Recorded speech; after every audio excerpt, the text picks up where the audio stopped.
చెప్తున్నారంటే ଏହି ବାକ୍ୟ କିଏ କହୁଛନ୍ତି? దేవుడు చెప్తున్నాడు. ପ୍ରଭୁ ନିଜେ କହୁଛନ୍ତି। ఏమని చెప్తున్నాడంటే କଣ ବୋଲି କହୁଛନ୍ତି? మరణం వరకు ମରଣ ପର୍ଯ୍ୟନ୍ତ నమ్మకంగా ఉండండి. ବିଶ୍ୱାସ ରୁହ। నేను మీకు ମୁଁ ତୁମମାନଙ୍କୁ మీరు అక్కడికి వచ్చిన తర్వాత ସେଠାକୁ ଆସିଲା ପରେ, పరలోకానికి వచ్చిన తర్వాత ସ୍ୱର୍ଗକୁ ଆସିଲା ପରେ కిరీటం ఇస్తాను. ମୁକୁଟ ଦେବି। ఏ కిరీటం అది? ତା କିପରି ମୁକୁଟ? జీవ కిరీటం.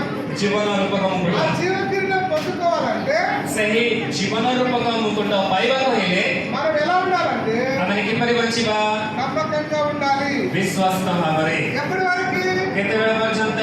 మనం చచ్చిపోయేంత వరకు, ଆମେ ମରିବା పର୍ଯ୍ୟନ୍ତ, బ్రతికి ఉన్నంత కాలము ଆମେ ବଞ୍ଚିଥିବା ଯାଏ నమ్మకంగా ఉండాలి. ବିଶ୍ୱାସ ରହିବା। అప్పుడే ସେତେବେଳେ మనం దేవుని దగ్గరికి వెళ్ళిన తర్వాత ଆମେ ପ୍ରଭୁ ଯୀଶୁଙ୍କ ନିକଟକୁ ଗଲା ପରେ, అప్పుడే మనం దేవుని దగ్గరికి వెళ్ళిన తర్వాత ତାପରେ ଆମେ ପ୍ରଭୁ ଯୀଶୁଙ୍କ ନିକଟକୁ ଗଲା ପରେ దేవుడు మనకి ପ୍ରଭୁ ଆମମାନଙ୍କୁ కిరీటాన్ని దయచేస్తారు.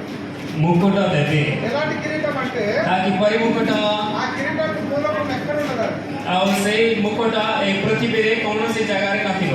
ఆ కిరీటము ସେହି ମୁକୁଟ దేవుడు దయచేసినప్పుడు ସେହି ମୁକୁଟ ପ୍ରଭୁ ଯେତେବେଳେ ପିନ୍ଧାଇବେ నీకు చాలా సంతోషం కలుగుతుంది. ତୁମକୁ ବହୁତ ଖୁସି ଲାଗିବ। అలాంటి కిరీటం పొందుకోవాలంటే ସେପରି ମୁକୁଟ ପାଇବାକୁ ହେଲେ ఇక్కడికి వచ్చి వాక్యం చదివితే నేను ఇస్తా. ଏଠାକୁ ଆସି ବାକ୍ୟ ପଢିଲେ ମୁଁ ଦେବି। కానీ କିନ୍ତୁ దేవుడి దగ్గర ପ୍ରଭୁଙ୍କ ଠାରେ అలాంటి కిరీటం నీకు కావాలంటే ପ୍ରଭୁଙ୍କ ଠାରେ ତୁମେ ସେପରି କିମ୍ବା ଯଦି ଚାହୁଁଛ మరణం వరకు ତାହେଲେ ଶେଷ ପର୍ଯ୍ୟନ୍ତ, నమ్మకంగా ఉండాలి. ମୃତ୍ୟୁ ପର୍ଯ୍ୟନ୍ତ ବିଶ୍ୱାସ ରହିବ। ఇలాంటి కిరీటం నీకు కావాలా? ଏପରି ମୁକୁଟ ତୁମକୁ ଦରକାର କି? కావాలా? ଦରକାର? Yes? Yes. కావాలి అంటే నేను బెలూన్తో చేసి ఇస్తాను, కానీ దేవుడు అయితే మనకి జీవ కిరీటం ఇస్తాడు. ଭାଇ ବେଲୁନରେ କରିକି ଦେବେ, କିନ୍ତୁ ପ୍ରଭୁ ହେଲେ ତାଙ୍କୁ କଣ ଦେବେ? ସେ ଜୀବନ ରୂପକ ମୁକୁଟ ସ୍ୱର୍ଗରେ ନିଶ୍ଚିତ ଭାବରେ ପ୍ରକୃତ ମୁକୁଟ ଦେବେ। రైట్, సూపర్, ఫ్యాంటాస్టిక్, కూర్చోండి, సిరా.